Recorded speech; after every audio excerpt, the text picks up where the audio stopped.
everybody, Mike Erre here. So glad that you are joining us for a new episode of the Vox podcast. I have a very special in-studio guest today, Kevin number 2, as he is known in these circles. Say hello. Hello. This is Kevin number 2. Kevin number 2 is a resident of Columbus, Ohio, from which the Vox podcast is based, the world headquarters, suburban Columbus, Ohio. Thank you very much. Kevin is a coffee salesman and loves it, but he just had some very spicy Jimmy John. I'm not going to lie. How was your sub, Kevin? I think we need to know. It was tasted excellent, but it was quite messy. Yeah. As you saw, it's all in my beard still.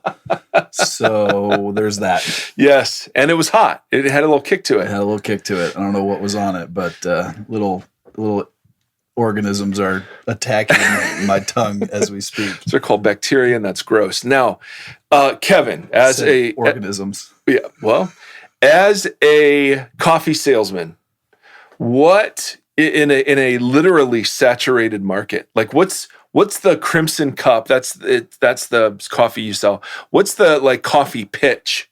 How do you sell coffee? You know what I mean? When there's so many coffees out there. Are you asking me for real? Yeah. No, I'm asking for real. Know. Yeah, I mean, it's like selling coffee? Bottled water. It's right. like there's so much. How do you differentiate? No, I don't love coffee. So that's why I'm curious. I'm like, well, okay, so is it based on quality or price or what? It would depend on who you are as a customer and what you're interested in. So some people want the world's greatest coffee, which we have. Which mix? Fredrero mix? Fredrero. Yeah, that's the next. No, what was the mix coming out? What was the we mix? Actually just won 6 silver medals in the Good Food Awards. They do not have medals for coffee. Yes, they do. There were 1,000 roasters that competed, and we won in a number of categories. So, Frederico's mix? Who was it? Frederico. What's the mix you always talk about? Armando's, but Armando. That's right. That's close. That's not the one we win with. Oh, what do we win with? Sweet ones, like these geisha coffees from Peru, and there's one called Colombian Mocha. Cosa Cabina. The Colombian Mocha is white, and you snort it. I'm speaking your language right now. Yeah, if I walked in and I was trying to sell you coffee, I would probably turn around and just walk right out the door is what I would do. So, it's a tough job. It's a very difficult product to sell because it's readily accessible. But at the same time, it's fun because most people, except you, like coffee. Is it better than Folgers? Absolutely. Folgers is terrible. Is it? It's also commodity coffee, which is destroying the environment, farmers and people, and those sorts of things too. So so you got aces up your sleeve. Yeah. So a lot of people care about silver medals, about where their coffee comes from or food comes from, for that matter. Right. And so, for me, as long as it comes from either Costco or McDonald's, I'm fine. Is that what you mean? You should stop going to McDonald's. I thought we were getting healthy here in Columbus, Ohio. Yeah, I mean, I was just hypothetically giving an example. Hypothetically talking about. So Seth Erre is this relates. Seth Erre is my 9-year-old, and he is very. They say he's delayed, and certainly when it comes to math, that is true. But when it comes to restaurants, he is advanced.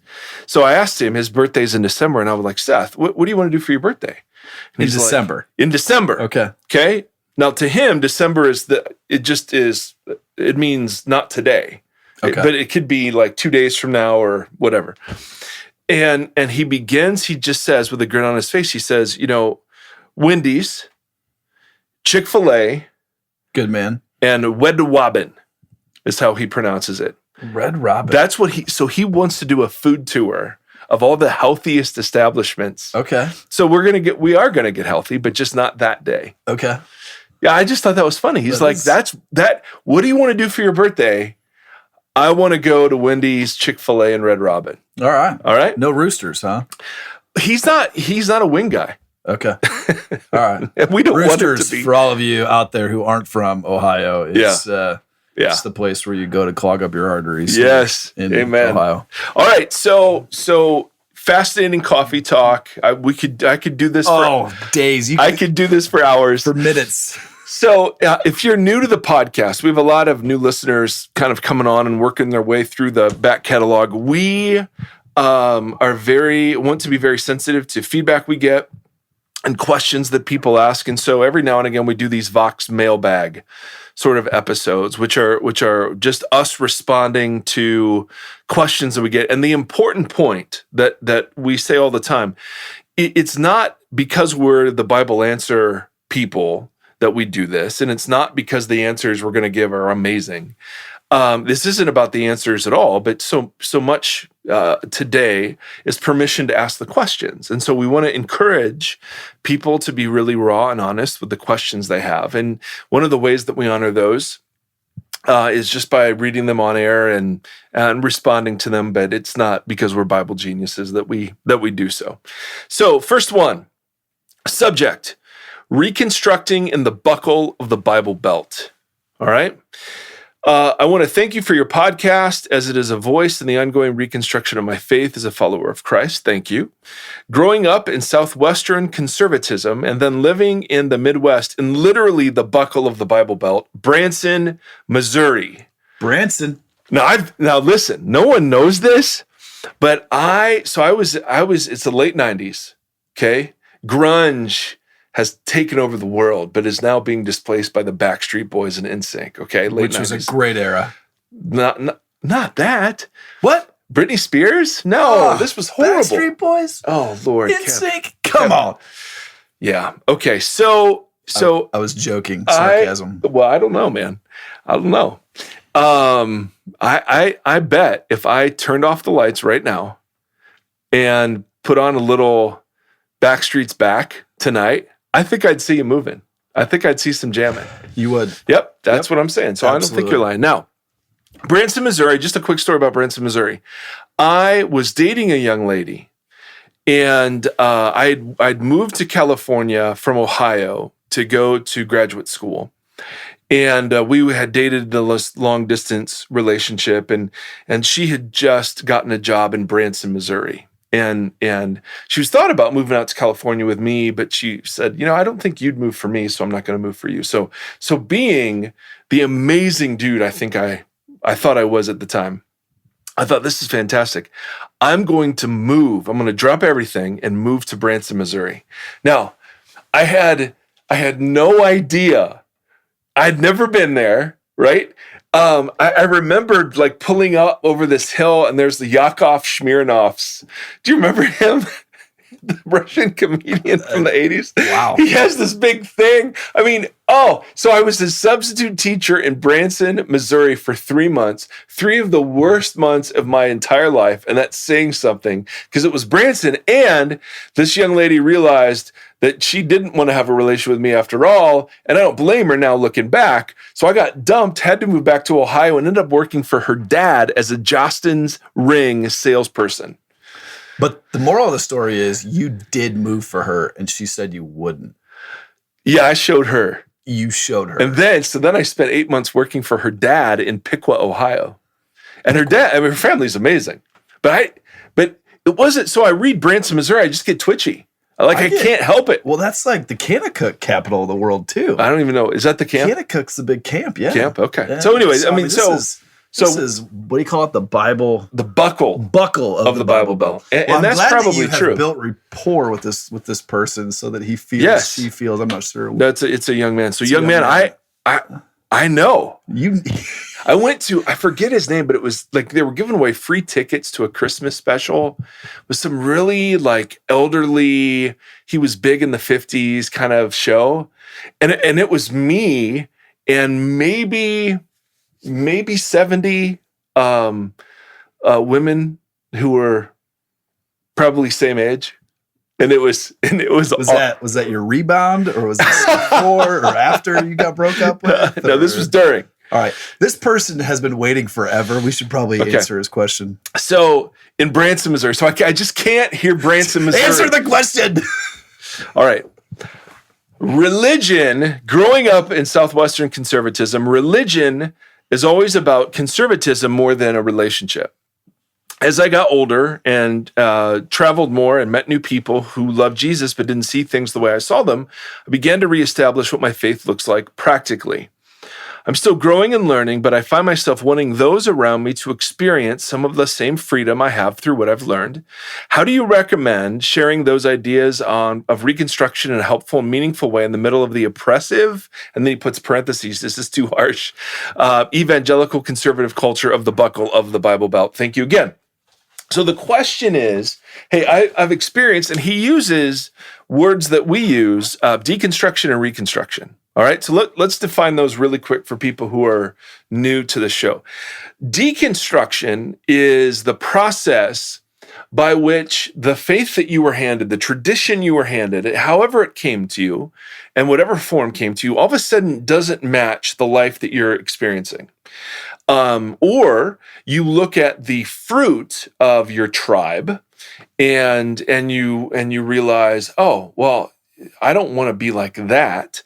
Either of those. So either life, you have somebody you love dearly who comes out. You have somebody that you love dearly who is not a horrible atheist. They just don't buy it. You have somebody that that dies of a horrible disease way too early in a religious setting that promises healing. I mean, these sorts of something in real life happens where you go back and you go, well, this isn't matching up, right? Or you look at the fruit of what Christianity is in the public square, and you're just like, I don't. So either of those happen, and you invariably go back to the text and realize, oh, not everything I was handed comes straight from the Bible. And deconstruction is the process of sifting and sorting through the tradition you've been handed to see, okay, what part of this is actually scriptural to the degree we can find out that it is, and what part of this is, either a political ideology or a religious tradition that's been handed down, but doesn't in fact have its basis in the teachings of Christ. Reconstruction then is what you do when you've done that and you begin to put together your faith practically. Does that make sense? Yes. You're giving me very curious looks on your face. It could be the mustard. Very inquisitive, very I'm soaking it in. Literally, he's soaking it in because I'm sweating. Literally. Now, so once you define, so our friend here has been on this process of kind of sifting and sorting through the beliefs he was handed. And you have to be, the best way to do this is in community, because it's very easy to just use yourself as the sifter and the sorter and whatever you think is right and good and whatever. But the question then becomes, hey, I've escaped some of the suffocating aspects of the Christian subculture. How do I help people find that same freedom? So that's a very, very good question. A couple of thoughts, Kev. I'll throw them out and then see what you think. Okay. All right. Perfect. As somebody who doesn't wear belts, do you have a belt on? Belt? Oh, you do have a belt on. Yeah, because you're all professional. So okay, I haven't worn a belt. Oh. First of all, because I don't know that they make them large enough. But secondly, suspenders are by far the cooler way to go. When you wear suspenders, make sure you take a selfie and send it out to the world so that we can all enjoy. So some thoughts on helping other people. First, you can never, and this is the hardest one for me, but all you can do is tell your story and focus on what you've learned. You can't should people into the freedom that you have. You can't, bribe them. You can't guilt them or shame them or whatever else, right? I mean, you're the thing we talk about all the time on the show is, hey, Mike Erre is the biggest sinner always in any room I'm in. And I mean that literally, but I also mean that metaphorically in the sense that when Paul talks about, man, Jesus came to save sinners of whom I am the worst. This is the same Paul that was bragging about how Jewish and great at Judaism he was. But then you realize you come into contact with this Jesus and you realize, oh my goodness, the only internal motives and intentions that I for sure know are my own. Therefore, even though I may ascribe motives to you or judge you or whatever, the only authoritative person I'm an expert on in terms of their sinness is myself.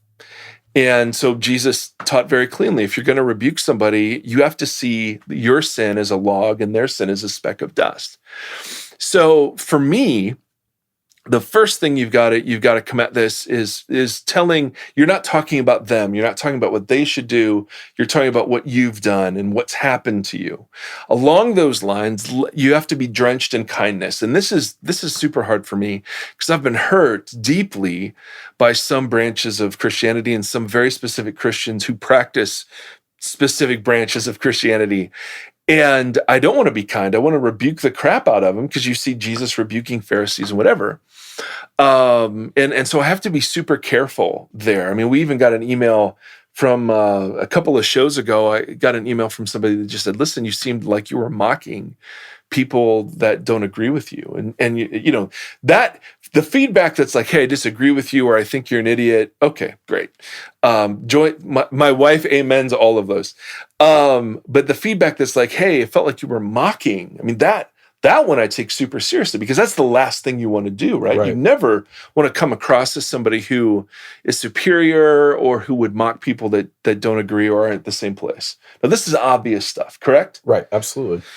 But it's easy for people who, you know, whether they first come to Jesus and they're sharing Jesus in such an offensive way, or they come and they discover this kind of, oh, there is Jesus, the real thing underneath 2,000 years of kind of tradition and grime. It's very, very tempting to make that about other people and not make it about your journey, your story.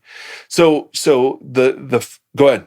So when you say that, if I'm learning or seeing things in maybe a little bit different way, and I share my story, you're saying just to share, hey, this is what I'm learning, this is what I'm thinking.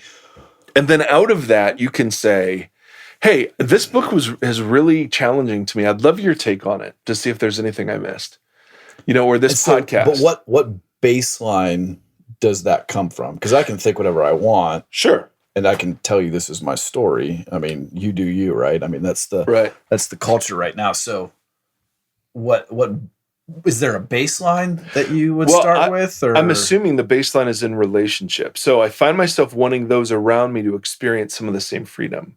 So baseline is these are people who are already in a relationship with me and they are aware of what's happening. You know, that I'm on this journey. Right. And that out of not superiority, not out of meanness, not out of like, oh my goodness, I can't believe you think that. But instead out of, man, these are some really challenging things that have been super refreshing for me to read. I'd love your take on them. I see. Like that is way better than you need to read this book. Right. This book is going to change your life. Right. That's about them. You need to make it about you. This book was really challenging to me, and I'd love your take on it. This podcast was super interesting. I'd love your take on it. Right? That is so less threatening than you should. But it's interesting you say that it's in the baseline of education, of learning, of not just sitting around coming up with your own whacked out ideas or anything like that. Is that what you're saying? Like it's in response to I see what your you're own asking. education, your own learning, or hearing this or hearing this pastor speak or that sort of thing. Yeah, it's now we can always dress it up as intellectual, right? Right. You can just say, well, I'm sick of the Bible's sexual ethic. Right. So I'm gonna go read some people that disagree who are a lot smarter than me and then quote them. Right. Totally. Anyone can do that. The good deconstructing is the deconstructing that Jesus modeled when he would sort through the traditions of the elders. Right. And so when he would rebuke the Pharisees, there were things he would rebuke them on where they'd lost the plot, they'd lost focus. Like in Matthew 23, there are these 7 zingers he's throwing at him and the teachers of the law, right? He's deconstructing what their faith had been built on. Right. Right. So it was built on the traditions of the elders. And Jesus saying, no, it needs to be built on me. So Jesus models a bit of this. So yes, my assumption is that when people are deconstructing Christianity, it's Christianity they're interacting with and not some version of their own wants and desires of, what I wish were true. Yeah.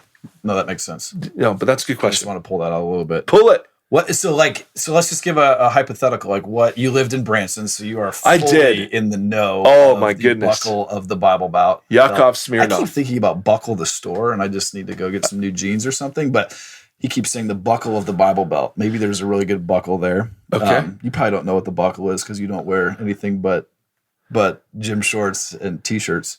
They're slimming, bro. Black. Yes. T-shirts are slimming. Like, what would be a hypothetical? Like, if I was going through what issue in a Branson, Missouri, that, like, what do you think he's dealing with? Like, what would be oh my goodness. Well, he quotes conservatism, so I'm assuming there's political. Okay. So here's rock solid Trump country. Right. And what you're beginning to see is the wedding of Christian themes and motifs with the Republican political narrative and viewpoint. Okay. And you're beginning to go, no, that's not how it works. That's idolatry, right? That's baptizing the empire and saying, Jesus would support this. I mean, that's conflating allegiance to Jesus with allegiance to a certain political ideology. Okay. Right? So you're going, holy crap, man, this is horrible. Now, there are all kinds of things you can do in response to that, right? You can start tweeting, you can start Facebooking people that share memes and like, well, here's a fact check for Trump. And, and none of that is going to help a damn thing. Right. Correct? Right. Instead, now, and this is just an example. Right. Instead, I would, so you get a talk by Brian Zahn or Greg Boyd wrote a book called The Myth of a Christian Nation, or, you get some of these guys that are going, hey, and women who are going, no. And you begin to share that and say, hey, this was super challenging to me. I would love your thoughts on this. And in a non-threatening way, say, hey, when you listen to it, let's get together. I'd love to know what you think. And just listen. The key to helping people deconstruct is listening and asking good questions. Right. Yeah. No, that's great. That's exactly. So that's what I would do. So that's why. Yeah.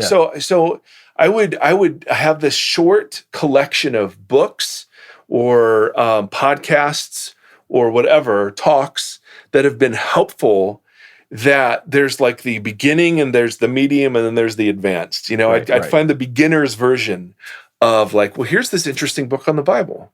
Now, I don't agree with all of it, but it raises some fascinating questions. Right. Here's this like Boyd, Myth of a Christian Nation. Like, I don't buy everything he's saying, but wow, he raises some great points. And that one, I mean, if I had somebody in my life go through that with me, we would get into some really juicy stuff. But remember, your job isn't to convince them. Like, love invites. Love doesn't compel. Love doesn't manipulate. Love doesn't coerce. Love just invites. And you'll realize some people don't. They're good. They're good. And you're like, fantastic. I respect everything about your right and dedication to believe this. But there will be folks you'll come across who you'll just see start engaging, and those are the people you run with. Yeah, absolutely. And the beautiful part is it's not our job to change people. Correct. We can't do that at all. So correct. So freedom in that, right? Yep. So that's why I always am like, just tell your story then.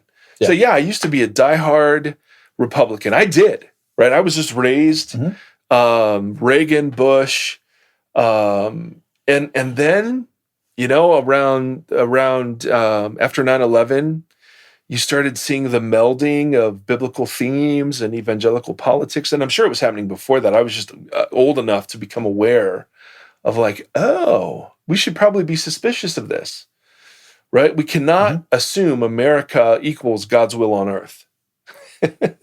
Right. And then the more you dig into that, the more you realize, oh, this really is an idolatry that we're blind to, right? Just like consumerism. It's thick in the air that we breathe. And so often we don't recognize it. And so it took other people who were gentle and kind to wake me up. So I'm totally woke now. So when you're having deconstructing conversations, and Tim Muehlhoff has a great, we've had him on the show a couple of times. He's written a book called I Beg to Differ, Navigating Difficult Conversations with Truth and Love, and Winsome Persuasion. That's his new one that just came out, right? This is the new that podcast not that long ago. Which is fantastic. It's so good. So good. So Go back. There's a and lot of listen to it. communication theory in here, but there's a lot of like really deeply practical stuff. So for those of you in environments where, like you're dreading Thanksgiving because you're the token either Trump supporter or non-Trump supporter around the table, right? Because it can go either way. I mean, we want to be people that, like the coolest thing about the church we planted in California was that you would have people who'd entered the country illegally taking communion with this guy that would always wear this big white Trump shirt, right? And you're like, that's something only Jesus does. Just because the shirt wasn't black? No. And it wasn't slimming? No. Oh. Yeah, it was a white T-shirt. Yes. Why do they make white T-shirts, man? All right, we got 2 more questions. Well, I know. That was no, great. You hijacked a little bit. Well, no. I think that I'm thinking a good hijack. Branson, Missouri. Like, let's help people. Let's help people really think through how do you engage well. That's it. Don't do it on social media unless. But the difference, I think, is what that I wanted to get to is it's different between your opinion, like just sharing an opinion, versus inviting someone into your story. Right. Like this is really what's going on in my heart. Correct. In my mind. And I don't share. So I would never share that too openly because you'll get crushed by people that you don't expect. But there will be people in your life that will be like, yeah, I'd love to read this book. I totally am fascinated by this. Right. And then you go on this thing together. And that's where I think a lot of us, like Dallas Willard just has this great line, of course, where he's like, and I'm paraphrasing, but you don't have him memorized? Well, I do. I do Dallas Willard memory verses for sure. Absolutely. Let's have a moment of silence to Dallas. Oh my goodness, he's awesome. He would say, Jesus would be the first person to tell you that you should follow the truth wherever it leads. Like, you don't come at these conversations from a position of like begging or bribing, or you come from a position of, well, let's learn this together. This is something really fascinating to me. I'd love your take on it because I value what you think. Like, to me, that whole posture is incredibly powerful these days. Absolutely. And just so last night on campus at the Ohio State University, there was a conversation between a Christian professor and a I don't know if it was an agnostic or atheist. But the last one of the questions that was texted was, how sure are you of what you believe? And the atheist lady said, I'm 100% sure, or 10 out of 10, confident that that what I believe is correct because I stand behind what I believe. And the Christian guy was like, I'm 80, 90%, which I thought was so awesome because it's a Christianity is one of those things where Jesus is like, explore, like go after it, and it was just, it can scare the crap out of people because you're, wait, what? Wait, huh? Right. But at the same time, it's like, we're all on a journey, right? I don't know how you would respond to that, but. Well, I would respond from both sides. Like, on one side, being certain of something is really viewed as a bad thing in our culture today. Right. And so it's very, very in vogue to be on a journey, to be in process, to, like, I even led with, hey, questions are more important than answers, right? I mean, it's like, okay. Right. But you actually have to live at some point. Like, you have to walk, you have to choose, you have to decide, you have to wrestle. So at some point, you can't, certainty isn't a bad thing. I'm certain I had lunch today, and I'm certain that I love my wife, and I'm certain that, my children are real. Mustard for lunch. I'm certain you had mustard because for lunch. You're looking at it exactly all over your beard. So I don't want to wipe away certainty, just automatically, because certainty is what causes fundamentalism, and fundamentalism is always bad. I'm not on that train. Okay. So I'm like, okay, the atheist made a mistake by saying I'm certain it's not true, because that presupposes exhaustive knowledge of all possible universes and, everything. And you're like, well, you can't have that. So you should be more readily agnostic in that case. But on the one hand, I don't buy the narrative that certainty is always bad. I don't buy that. On the other hand, faith is this very interesting concept in the Bible. Faith doesn't mean certainty, not at all. Faith is an action word, like love is an action word. Like, faith involves believing, but faith is what you do. Okay. And so you know, I can very easily believe that you're a great shot with a bow and arrow. But to put an apple on my head and have you shoot at that apple on my head. Can we do this after we're done here? Yes. That takes a whole different level of commitment, correct? Absolutely. So the kind of faith that's spoken of in the Bible is the faith that shows itself always in action. So you can be tentative in your commitment, but still take the action. In that case, you have faith. Perfect. So for me, am I certain this is real? Well, I'm not certain. No, of course not. Because it could be falsified. You could produce unequivocally the bones of Jesus, or the Bible could be proven to be a myth in some way, or whatever. Okay. However, the more I've stepped in line with the biblical narrative and the reality, the presuming reality of God, the more firm those steps have become, because they've been solid. I've just seen solid ground. Right. So I become more sure, but I grow more sure of fewer things.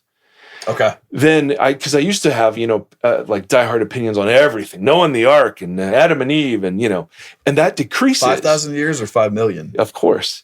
And that decreases as you get beat up a little bit by life. And the process of deconstructing is one of the things that happens is you begin to separate secondary from primary.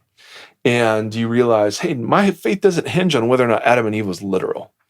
Right? I have an opinion on that for sure, but that's just not something that like I'm going to the wall on. Right? My faith doesn't hinge on whether Noah and the ark was global or local, whether it was a flood that was the whole earth or just the Mesopotamian basin or whatever. Right? It just doesn't hinge on that. It doesn't hinge on whether or not evolution happened or not. And so what happens, part of what reconstruction does is you become much more sure, not certain, but sure. Mm-hmm. I'm willing to act as if this were true increasingly. Right? That's what I mean by sure. Yeah. Because I have a past history with God now. Right? I don't think it's all coincidence. I think there are things that have specifically taken place and things specifically that have brought freedom and blah, blah, blah, blah, blah. But at the same point, I am absolutely open to being shown it's false and would not want to believe it if it were false.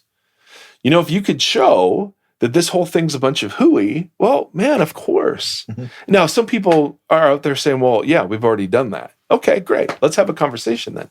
Right. But so on the one hand, back to your professors, on the one hand, I would never say certainty is horrible always. Right. Because that's certain, right? I mean, you at some point, certainty is inescapable. Right. At least in your actions. But I think one of the things that's healthy that's happening is that we're taking what was certain to previous generations in the Christian tradition, and we're holding it back up to what we know, what we're learning about the universe, about what improvements in biblical criticism and earlier manuscripts, and learning about the Dead Sea Scroll communities have been, so you're on this never-ending journey where you're still stepping on firm ground, but you never arrive at, this, I've got it nailed. I'm pretty convinced that there is a God. I'm pretty convinced that creation, fall, redemption, restoration is the true story of the world. Mm-hmm. I'm convinced Jesus is the most interesting, fascinating person that's ever walked the face of the earth. And I'm pretty convinced I want to be like that. I want to become more like that. Mm-hmm. Right? But that's about as far as I go in terms of the pretty convinced What line. about him dying? Well, I'm packing all that in. Okay. Just making sure. Oh, yeah, dude. For the Bible, for the buckle. No, that was fantastic, though. So that was like full circle coming back to the deconstruction of his initial questions. So. Yes, my young sensei. Perfect. Well, okay, so that's 34 minutes on one question of 3. So we'll tackle this one quickly. Subject, reconciling statements and biblical authority. Question, and this totally fits with what we were just talking about. Your recent podcast on John MacArthur brought up a question for me towards the end of the episode. You mentioned something Tim Keller wrote as being very helpful in understanding social justice. However, Tim Keller is one of the most prominent voices against ordaining women, which I am for. Right.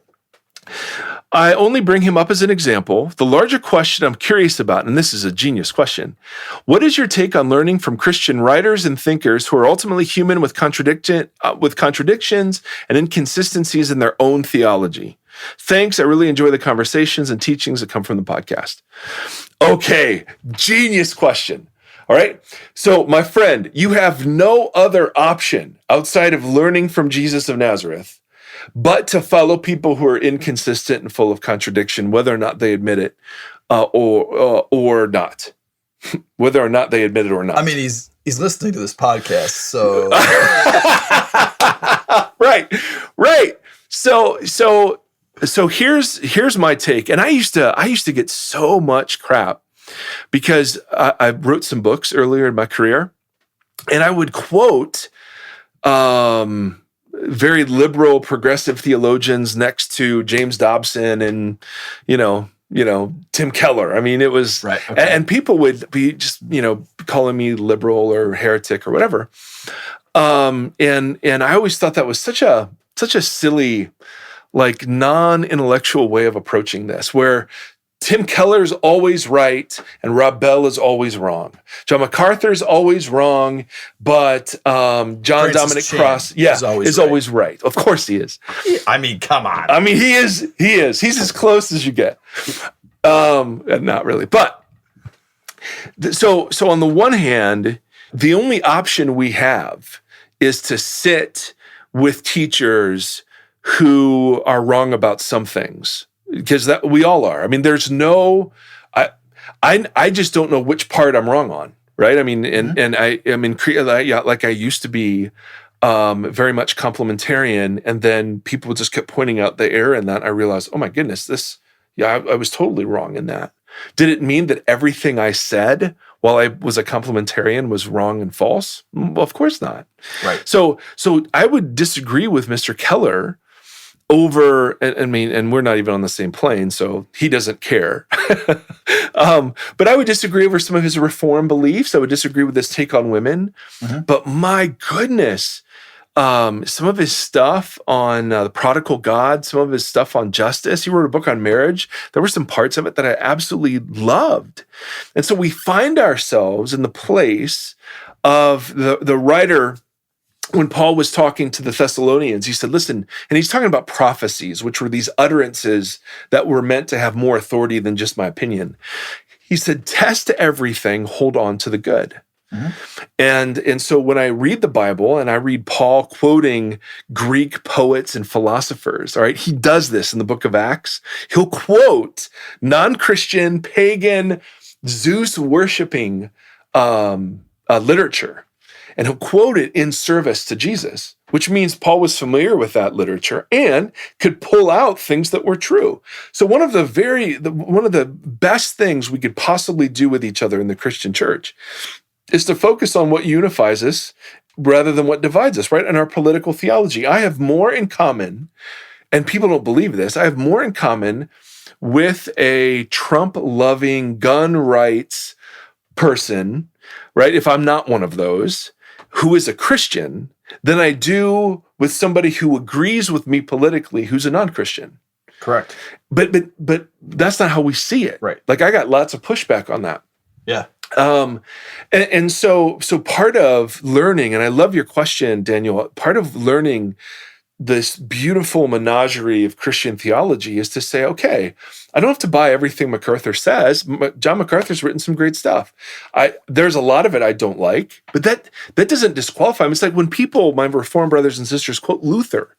Like Luther is brilliant. And then he wrote some stuff towards the end of his life about Jews that you'd never associate with him. So my point to them would be like, why can't I quote Rob Bell? Why can't I quote whatever other John Dominic Crossan, and you're fine quoting Luther, But Luther said some things were utterly idiotic and abhorrent. Oh, absolutely. Right? I mean, Luther wouldn't survive the Me Too movement. There's just no way. So we have to become people who test everything, hold on to the good, and who are unwilling to sit with black and white labels over teachers and theologies. There is truth in Calvinism, even though I don't agree with it. There is truth in dispensationalism, even if I don't agree with it. There is truth, right? If you're opening the Bible, there is truth, right? You can disagree with how it comes across, how it's presented, but man, if you're just reading the text, there's some truth there. And so we've got to become people who learn discernment rather than who just trust labels. And that's why I don't like the Christian bookstore thing where, we boycott this person, because we're not teaching people to discern. We're just teaching people, listen, if it comes from John MacArthur, it's okay. Or if it comes from Tim Keller, it's okay. Or if it comes from Mike Geary, it's okay. And that none of those things are true, right? The goal of teaching is twofold. Number one, Paul says to Timothy, the goal of this instruction is love. But then I would add, the goal of good teaching is to stimulate your own thought. So when Paul says, let each one be fully convinced in his own mind about disputable matters, that's what we're doing, right? So read Keller, and if egalitarian theology can't answer complementarian objections, then you should be a complementarian, right? The biggest issue, though, isn't what you believe about X, Y, and Z. The biggest issue is how this works itself out practically. So for me, Tim Keller's reputation as a husband, as a father, as a pastor, as a leader, as a public figure has been absolutely amazing. And so I have so much respect for who he is as a person that I will listen to him on topics that I would normally just go, I'm not so sure I care about this. You know what I mean? Absolutely. Like and that's same with Chan. I mean, we're getting so many people disqualified in ministry that you're like, okay, the people that have walked with integrity, who've been trustworthy with money and influence and power, those are people I'm really curious to hear from, even if I don't agree. The same discernment process still is at play, though, right? I'm always discerning.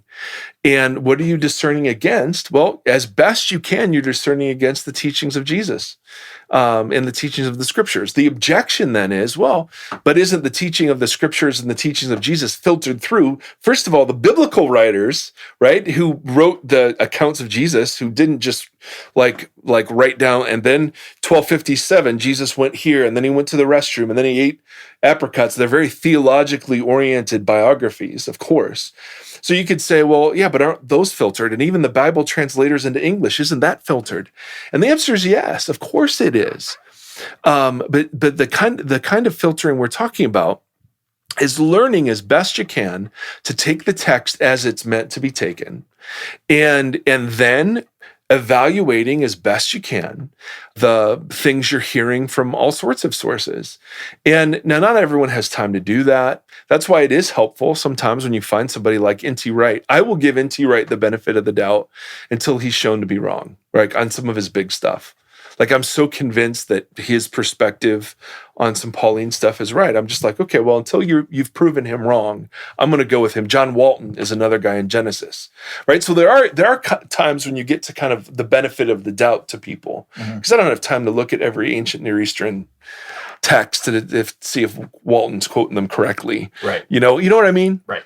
And so part of why teachers are held more accountable, I think, at least according to James, is because we're not just content producers, but we're content curators.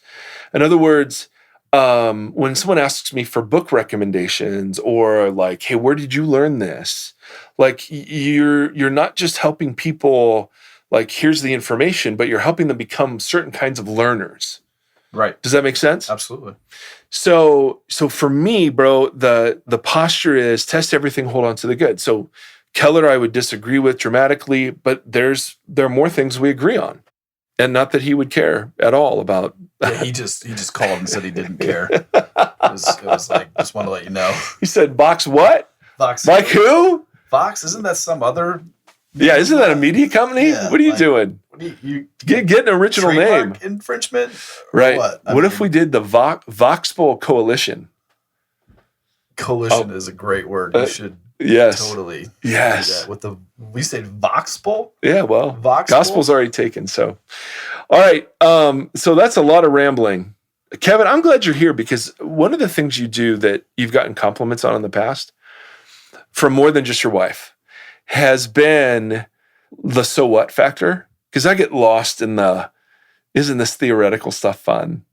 And you're very good at like, okay, so like practically, how would you do this? Okay, that's actually helpful. Because No, don't say it. I'm just learning. Don't say it. Bro. All right, my friends. So we're not doing the third? Did we cut them off? No. I mean, the third one is this incredible question about unanswered prayer. Oh, I mean, how prayer works. Oh, it is. And there's no way. We're 45 minutes. There's no way we can do it justice. That's like a whole podcast on its own. I know. I thought we could get through these first two quickly, but Branson hijacked me. But that's a big thing right now. Is like, Branson? Man, you're in a culture or an area where you've been told to believe this and act this way, and you're suddenly going, huh? Yeah. So I think I'm glad we spent time on it, I guess is what I'm saying. Well, you made me, so I'm glad you're glad. Yeah. Maybe, are you mad? No, I love it. Oh. No, I thought, bro, I just compliment. Yes. I want to make sure that we're good here. Oh, we're in cahoots. Perfect. May the Lord bless you and keep you. May the Lord shine his face upon you and be gracious to you. May the Lord lift up his countenance to you, and may he give you peace in these days. Thank you so much from a very slap-happy room in Columbus, Ohio. Mike and Kevin, out.